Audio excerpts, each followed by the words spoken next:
Okay, so since I've talked about F1 22 recently, I thought I would dig a bit into why I never got into the series, and why it doesn't really interest me, as well as my history with yearly released franchises, and why I have come to dislike the concept of yearly releases.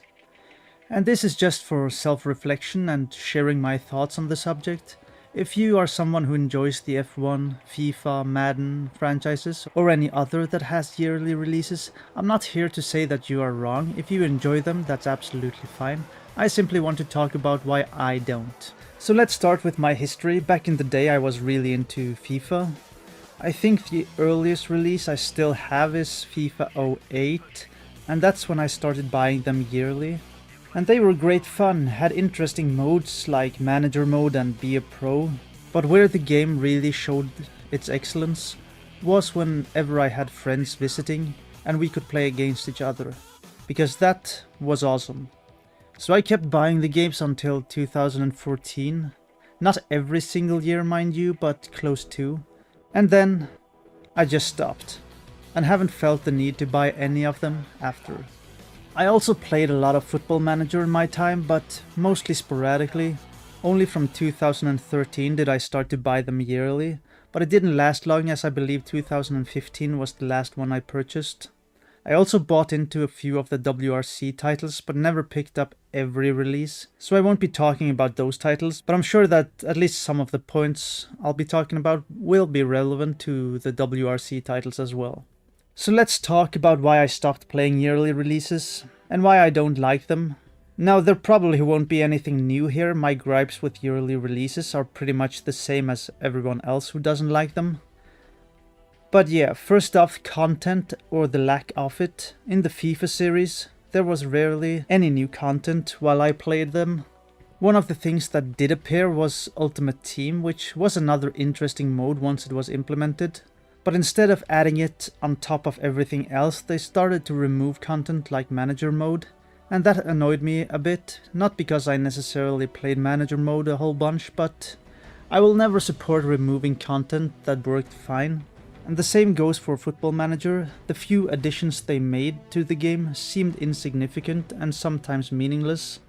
The only meaningful things these games made each year were the upgraded teams and rosters, and these could easily have been done as updates to the game. Next was monetization. The games were fully priced games that you had to buy each and every year, which became costly, and on top of that there was always some sort of monetization in-game as well. For FIFA, the Ultimate Team was a microtransaction hellscape, and still is, I believe. Football Manager had some kind of in-game transactions, but not as terrible as FIFA's. Me myself never really bought into any of these because I'm a cheap bastard, but as a general rule I am against microtransaction in games, or at least in fully priced games. If the games are free then I can accept cosmetics, I guess, but I'm not a huge fan of that either. Anyway, then there's the obvious lack of meaningful upgrades. The games looked and played it almost exactly the same as last year's game. It never felt like there was any significant upgrade in graphics, realism or gameplay, but simply a change of meta each year. Which led me to ask myself, why am I paying full price for these games every year? And although this was a factor in both games, Football Manager was the game I stopped buying due to this, as I was curious how they would develop their 3D engine, and after 3 years, there were, in my opinion, no real upgrade to it, at least nothing noticeable. And so that's when I stopped buying the Football Manager games. And I think I realized all of this at the same time, so I felt like it was dumb for me to continue buying what essentially felt like the same game year after year, as I could have had a lot of different and exciting gaming experiences for the same money. But of course life happens as well, and after school we all moved around, and so we didn't visit each other as much anymore. And when we do, there are different things to do than play FIFA. But even before that, the last game I bought was FIFA 14, and we played that until 2016. Since we only played single matches against each other, the networking issues were not a problem for us, and so instead of buying the newer games, we just continued playing FIFA 14, and I think the only thing we missed were the roster updates. So that's why I stopped buying or playing yearly releases, and these points also stopped me from ever getting into the F1 franchise. I can't say that these points relate to F1 at all, by the way, but from the outside looking in, it does seem to have at least some of the same issues, which has been enough to steer me away from the franchise, though I do actually have F1 2011 for both PS3 and the PS Vita.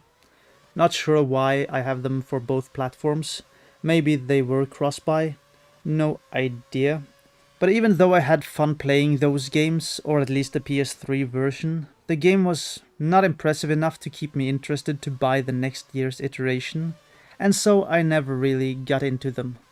But yeah, that's about it. I'm sure there are a lot more reasons to dislike these games, so feel free to put your reasons in the comments. But these are the main things I realized back in the day that stopped me from buying more of these yearly released games. And again, this video is not made to be negative towards players of these games. Whichever game you enjoy is none of my business. The important thing is that you have fun. But yeah, if you like this video, please click the like button. If you didn't, then feel free to dislike it. And if you want to see more of my content, then please consider subscribing to the channel. Thank you so much for watching, and goodbye.